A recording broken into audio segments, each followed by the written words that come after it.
And why sometimes when I have a goal or an outcome, do I take 2 steps forward towards it and sometimes 3 steps back? You ever wondered that?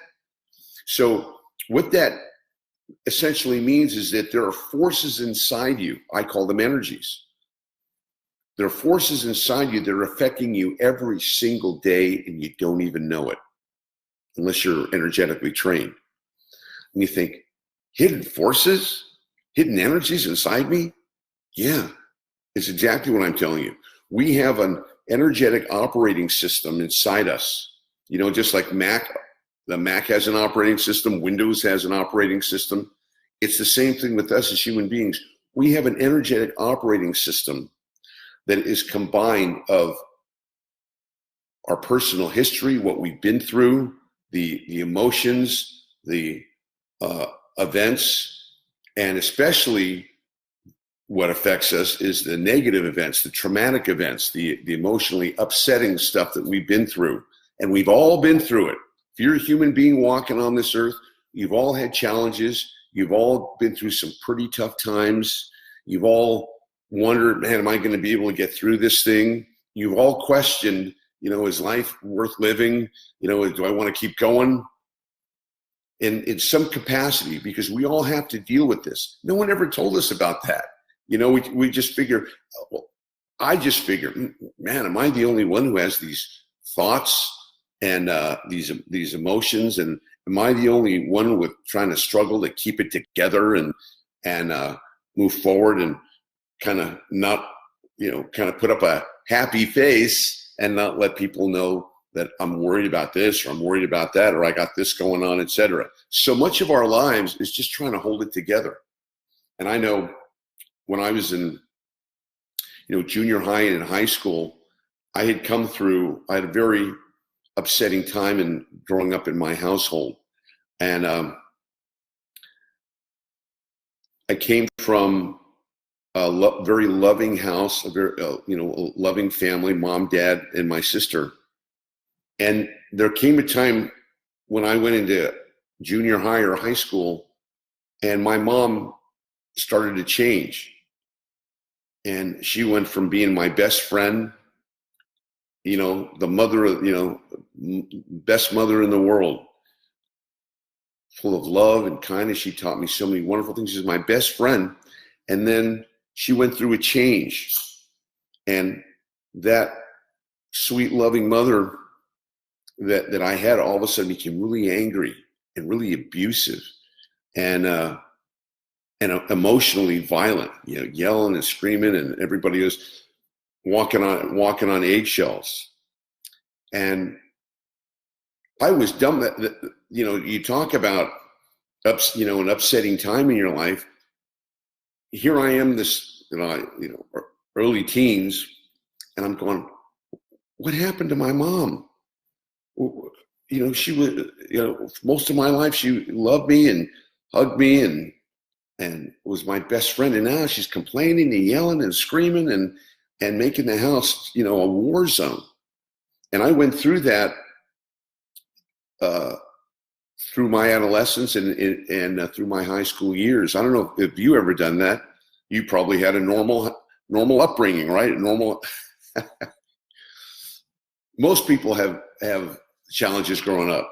So, you know, when I found out that I wasn't the only one, man, it was a relief, because I thought, am I the only one who's got this ball of stress and anxiety going on inside me? Everybody else looks so normal.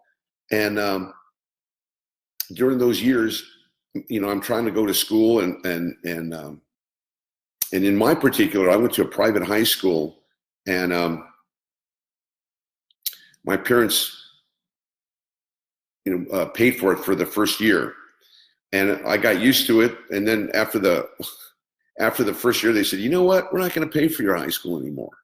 You know, you go to public high school like everybody else. You know, it's like a big shift from, you know, imagine knowing your mom and dad is loving and dependable and, you know, normal way. And all of a sudden they change. It's like, who are you? You like, you never treated me like this before. What happened? So I ended up having to, I said, well, you know, I don't want to change schools. You know, I've established myself here. So from freshman year on, I worked my way through high school. You heard of people working their way through college. I worked my way through high school to be able to keep going to the private high school. I took odd jobs, and I was one of those guys who would chalk the football fields, with all the lines and do all kinds of stuff. And at the time, I felt like, I felt like a loser, to be honest with you. I felt like all the other kids don't have to do this. All the other kids, going to have fun after school and go to the beach or, go hang out at the mall and after school, here I am, and the only guy in the field, I'm doing the lines. Felt kind of lonely then. I didn't know at the time that it was building my character. At the time I thought, wow, there's the blessed people, the people who got it good, and then there's me. So I always felt kind of like an outcast, going to school. And so I had this war zone coming back, going to school is stressful, and then we come back to a war zone, with a parent that's got a some kind of problem, whether it's emotional or whether it's an addictive problem, whatever it is. It's like your anxiety level goes through the roof, and my anxiety level was just off the charts. And my mom was like threatening to kick me out, every other day. Can you imagine? You're going to high school, and your mother says, I'm going to kick you out. I'm going to throw you out of here. You're like, it messes with your mind. It messes with your security. It messes with your sense of self. I'm here at home, and my mother's threatening me, every day. And I'm trying to study and go to school. And again, I love my mother, and I really appreciated her. But I didn't recognize why she was so angry, and why she was so mad, and why she was yelling all the time, and why she was, threatening us. And my dad, he never stood up to her. He just took it. He just took it.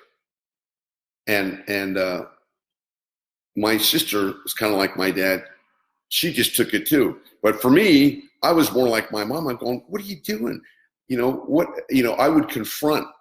So we'd go head to head, and I would stick up. I say, I think what you're doing, you're not being fair. I think you're, why are you yelling at us, and why this?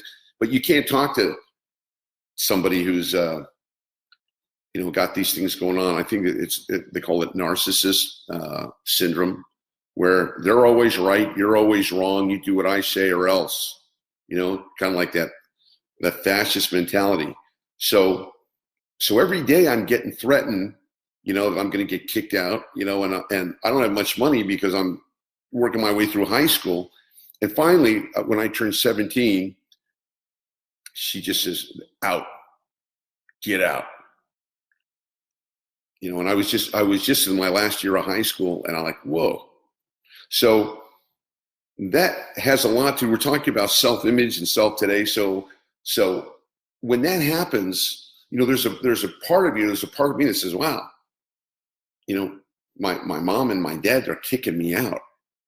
And just like, you're on your own, goodbye. Don't ask us for anything, bye-bye. And it got a lot worse than that, but I don't want to go into detail. Maybe I will one day, but it got pretty intense here. So I went off on my own at 17.